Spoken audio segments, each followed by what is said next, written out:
अस्सलाम वालेकुम दोस्तों। पाकिस्तान वनडे टीम के कप्तान शहीन शाह अफरीदी की अब से कुछ देर पहले प्रेस कॉन्फ्रेंस हुई है और दो बड़ी खास बातें उन्होंने की हैं। उन्होंने बताया कि जब पाकिस्तान क्रिकेट बोर्ड ने कप्तानी की ऑफर की शहीन शाह अफरीदी को, तो फिर रिजवान को उन्होंने बातचीत की।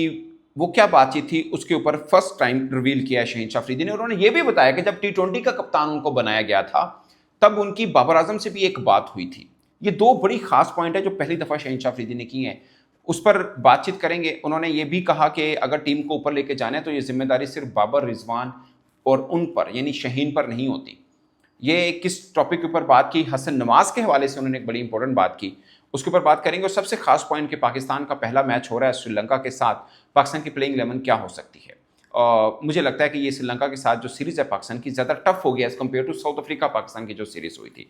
मगर coming back to Shaheen Afridi, first point जो उन्होंने कप्तानी के बारे में बोला, असल में उनसे सवाल ये हुआ कि रिजवान कप्तान थे, आप कप्तान बना दिए गए, आपको क्या लगता है कि रिजवान की फीलिंग क्या होगी। जाहिर है हम सब बात कर रहे थे कि रिजवान की मतलब आमतौर पर ये होता है ना कि एक क्रिकेटर सोचता है यार मुझे निकाला गया और इसको बनाया गया, तो इस तरह से। बल्कि उन्होंने ये भी, जिस जन ने सवाल पूछा, ये भी कहा कि जब आप टी20 के कप्तान थे तो आपको निकाल के बाबर आजम को बनाया गया था, तो तब आपकी फीलिंग भी जाहिर है उस तरह से होगी, तब रिजवान को बनाया गया। तो उस पर शहीन शाह अफरीदी ने यह कहा कि जब मुझे टी20 का कप्तान बनाया गया था तब मैंने बाबर आजम से कहा था कि मुझे क्रिकेट बोर्ड बनाना चाह रहा है, मैंने बाबर आजम से बातचीत की थी, उसके बाद मैं कप्तान बना था। और जब एक और चीज़ दोस्तों, फिर शहीन को ही हटा के बाबर आजम को कप्तान बनाया गया था। बाबर को हटा के शहीन, शहीन को हटाकर बाबर को बनाया गया था। इसके ऊपर मीडिया रिपोर्ट्स में कुछ चीज़ें आई थी कि शहीन अफरीदी जब कप्तान थे और ख़बरें, जब मोहसिन नकवी साहब आ गए और ख़बरें चली थी कि मोहसिन नकवी साहब शहीन को कप्तान नहीं रखना चाह रहे हैं, बाबर को बनाना चाह रहे हैं, तो मीडिया रिपोर्ट्स के मुताबिक शहीन ने बाबर आजम से उस वक्त कहा था कि ऐसा चल रहा है कि आप कप्तान दोबारा से बन रहे हो, अगर ऐसी बात है तो मुझे बताओ। तो बाबर ने कहा था नहीं, मुझे क्रिकेट बोर्ड ने ऐसा कुछ नहीं बताया। ये मीडिया रिपोर्ट्स के मुताबिक ऐसा था। और अब शहीन ये कह रहे हैं कि जब बाबर आजम को हटाया गया था और मुझे लाया जा रहा था और मेरे से बोर्ड ने रब्ता किया था तो मैंने बाबर आजम से बात जरूर की थी। और अब जब रिजवान कप्तान थे और शहीन अफरीदी को फिर दोबारा क्रिकेट बोर्ड ने ऑफर किया, तो शहीन ये बता रहे हैं कि उन्होंने रिजवान से बात की और उनको कहा कि मतलब कि ना, मुझे ऑफर की जा रही है कि मैं कप्तान बन जाऊँ, आप मुझे बताइए। तो शहीन ने कहा कि रिजवान ने उनसे कहा था कि ठीक है आप बन जाए, कोई मसला नहीं, मेरी सपोर्ट आपके साथ है, आप भी बनना चाहें तो बन जाएं और मैं विड्रॉ कर लेता हूँ खुद ही और आप कप्तान बन जाए। ये शहीन के वर्ड्स हैं। फिर सवाल ये भी हुआ शहीन से कि आप बतौर कप्तान जब मुश्किल में हो ड्यूरिंग मैच, तो आपकी टीम के अंदर और भी बड़े कप्तान हैं, एक बाबर आजम हैं, एक रिजवान हैं, एक सलमान अली आगा हैं, तो आप किससे फर्स्ट आपके माइंड में आता है कि आपने किससे मशवरा लेना है। जाहिर है एक इंटरेस्टिंग सवाल तो है।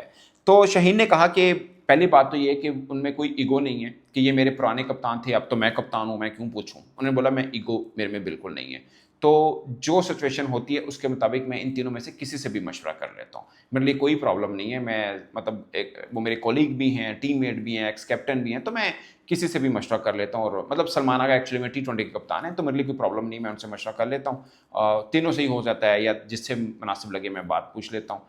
तो ऐसा कोई इशू नहीं है कि मेरे में कोई ईगो हो कि यार ये तो पुराने कप्तान है, इनकी जगह मुझे लाया गया है, या नहीं होता है ना कि यार मुझे तो मजीद इंप्रूवमेंट के लिए लाया गया, तो मैं इनसे क्यों पूछूं। तो ऐसा शहीन कह रहे हैं मेरे में कोई ईगो नहीं है, मैं तीनों से मशवरा कर लेता होता हूँ, जो कि एक अच्छी चीज़ है। फिर साइम रिजवान के हवाले से हुआ कि रिजवान के बल्ले से, ये जर्नलिस्ट ने किसने सवाल पूछा कि रिजवान के बल्ले से रन नहीं आ रहे। वैसे रिजवान के बल्ले से रन आ रहे हैं वनडे में लगातार। फिर शहीन ने बल्कि एक स्टैट बताया, उन्होंने बोला कि वर्ल्ड कप 2023 से लेकर अब तक सबसे ज़्यादा ओडीआई में रन करने वाले बल्लेबाज रिजवान हैं, तो उनके बल्ले से तो रन आ रहे हैं। फिर बाबर आजम पे बोला, उन्होंने बोला कि बाबर आजम से बहुत उम्मीदें हैं, होपफुली उनका बल्ला भी रन उगलेगा, और साइम के ऊपर भी उन्होंने बड़ी चीज़ें खास की। और फिर बतौर कप्तान उन्होंने कहा कि मुझे, मेरा रोल ये है कि कोई अच्छा प्लेयर है अगर रन नहीं कर रहा तो मैं उसको उस टाइम के ऊपर सपोर्ट करूं कि भाई ये रन नहीं आ रहे या परफॉर्म अच्छा नहीं कर रहा, लाइक बॉलर अच्छा परफॉर्म नहीं कर रहा, तो मैं उसको सपोर्ट करूं, उसको बताऊं कि भाई टीम आपके साथ है।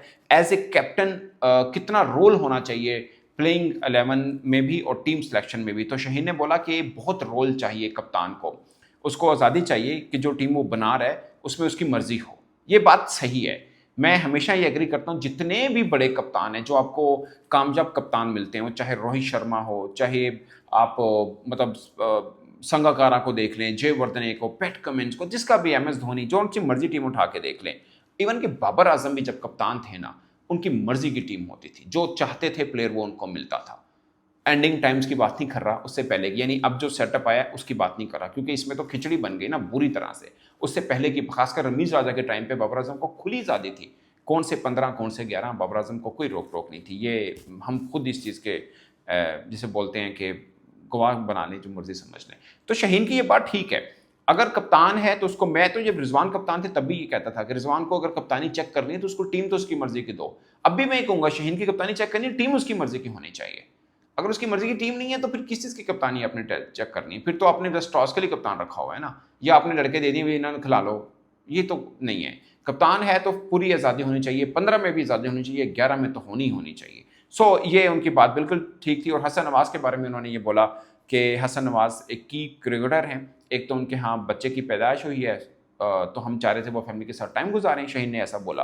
और फिर ये भी बोला कि जिस नंबर पे वो बैटिंग करते हैं, हमारा ख्याल ये है कि अगर डोमेस्टिक में उस पर मज़ीद क्रिकेट खेलें, अपने रन उनके आएंगे, थोड़ी फॉर्म और बेहतर होगी, बल्ले पे कॉन्फिडेंस आएगा बैट्समैन को, तो फिर दोबारा वो टीम में आ जाएंगे। इसका मतलब ये नहीं है कि वो ख़त्म हो गया, ये हमारे जहन में नहीं है, हसन नवाज हमारे जहन में और दोबारा भी आ सकते हैं वो पाकिस्तान टीम में। तो ये हसन नवाज के बारे में उन्होंने बोला। अब दोस्तों आते हैं पाकिस्तान वर्सेस श्रीलंका प्लेइंग 11 की अगर हम बात करें। अगर पाकिस्तान ने, मैंने पहले भी वीडियो की, मैंने उसमें मेंशन किया कि अगर पाकिस्तान ने ये किया कि जैसे अफ्रीका के खिलाफ पिचेस बनाई, खासकर फैसलाबाद की जो पिचेस थी, अगर ऐसा हुआ तो पाकिस्तान के लिए बहुत मुश्किल रहेगा, क्योंकि उनके ठिकसाना है, वेंडर से है उनका, बहुत तगड़ा स्पिनर है, लेग स्पिनर है, हसरंगा है, ठिकसाना है, श्रीलंका खुद करते हैं, कमेंडो मेंडिस दोनों हाथों से बॉल करते हैं। तो पाकिस्तान के लिए बड़ी सोच समझ के पिच बनानी है, पाकिस्तान को फास्ट भी करनी है। तो उनके पास भी ईशान वो हैं, मलिंगा है, फर्नांडो है उनके पास, चमीरा है, तो तगड़े फास्ट बॉलर भी हैं। एक बड़ी बैलेंस टीम है। मैं इसको अफ्रीका की निस्बत, जो अफ्रीका की टीम यहाँ वनडे खेल के गई है, उसकी निस्बत इस टीम को तगड़ी टीम कहता हूँ। हाँ, इनकी बैटिंग थोड़ी सी वीक है बज़ाहिर, बट कुसाल मेंडिस हैं, श्रीलंका कप्तान खुद तगड़े करते हैं, निशांका है, सो बैटिंग भी ठीक है उनकी। अब पाकिस्तान की प्लेइंग 11 क्या हो सकती है मेरी नज़र में, उसके ऊपर बात कर लेते हैं। अभी एक लड़के का नाम है जो उस टीम के अंदर नहीं है, बट मुझे लगता है कि वो अगर पाकिस्तान की बैटिंग में है ना, आपकी टीम तगड़ी होती है। एक्चुअली मैं दो चाहता हूँ, मैं चाहता हूँ एक लेग स्पिनर भी पाकिस्तान टीम में आए। और अब सोचिए ना, आपके पास अगर अबरार हो, साथ में लेग स्पिनर हो, ऊपर से साइम अयूब हैं, सलमान आ गए, तगड़ा अटैक बनता है, जहां मर्जी खिला लें, ये नहीं कि एशिया में, जहां मर्जी खिला लें। सो साइम और फखर जमान ओपनर हैं, बाबर आजम 1 रन पे खेलते हैं, रिजवान चौथे नंबर पे हैं, सलमान आगा 5वें पे हैं। यहां तक तो पाकिस्तान का ठीक रहता है। अब आगे थोड़ा सा इशू रहता है, एक्चुअली में प्रॉब्लम आगे रहता है। असल में मैंने जो अपनी प्लेइंग, मैं नहीं कह रहा टीम की प्लेइंग 11 होगी, मेरी अपनी ये प्लेइंग 11 है, और मैं इस चीज़ पे पूरा एतमाद होता हूँ कि आपको पूरे 4 रेगुलर बॉलर डालने हैं, चाहे आप T20 खेल रहे हैं, वनडे खेल रहे हैं। 5वां जो बॉलर का रोल है वो आप ऑलराउंडर से गुजार सकते हैं, मगर 2 बॉलर का रोल ऑलराउंडर से नहीं गुजार सकते। सो मुझे जो लगता है ना, साइम अयूब, फखर जमान, बाबर आजम, रिजवान, सलमान अली आगा, ये 5 तो आपके बैट्समैन हो गए। अब छठे नंबर पे पोजीशन है आपके पास हुसैन तलत है, he is good batsman, but अगर आप दूसरी ऑप्शन देखें जो टीम में नहीं है, वो है कामरान गुलाम। मुझे लगता है वो होना आपकी टीम बड़ी जबरदस्त बनती है। आपकी 6 तक बैटिंग परफेक्ट बैटिंग है, बट हम क्या करते हैं, हम नवाज के साथ आते हैं, हम फ़हीम के साथ भी आते हैं, और हम एक और बॉलर को कम करके हुसैन तलत को बीच में डाल देते हैं, यानी छठे नंबर पे हम हुसैन तलत को ले आते हैं। मेरा मानना है अगर छठे नंबर पे लेके आना है ना, तो आप कामरान को लेके ऑलराउंडर की तरफ मत जाएं, कामरान गुलाम को लेके आएं, एक ऑलराउंडर सेक्रीफाइस कर लें, कोई फ़र्क नहीं पड़ता। मुझे ये लगता है। सो शायद ये ज़्यादा बेहतर रहती है अगर आप इस पोजीशन को स्किप करके कामरान गुलाम को लिए, बेस्ट है। उसमें आप नवाज को बिठा सकते हैं या फ़हीम को बिठा सकते हैं, दोनों में से किसी एक को बिठा सकते हैं। मेरा मतलब पिच के मुताबिक स्पिन फेवर है तो फ़हीम को बिठा दें, फास्ट फेवर है तो नवाज को बिठा दें, कोई भी चल सकता है।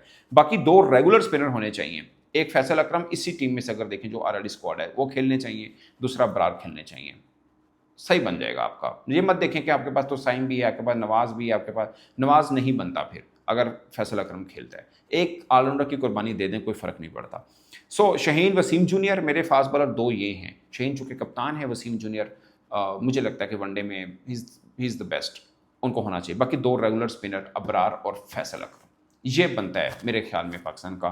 4 रेगुलर बॉलर हो गए, शाहीन, वसीम जूनियर, अबरार और फैसल अकरम, ये 4 रेगुलर हो गए। बीच में नवाज या फ़हीम में से किसी दोनों में से एक होगा, और छठे नंबर के ऊपर अगर आपके पास कामरान गुलाम नहीं है, अब ज़ाहिर ऑप्शन में आपके पास हुसैन तलत है। सो अगर हुसैन तलत आता है तो फ़हीम बैठ जाएगा और नमाज खेल लेगा। ये मेरे ख्याल में ये बनती है पाकिस्तान की प्लेइंग 11, जो कि बेहतर होगी बैटिंग बॉलिंग सबके एतबार से। बट अगेन मैं आपको बताऊं, पाकिस्तान के लिए एक कड़ा चैलेंज होगा श्रीलंका के खिलाफ पिच क्या बनानी है।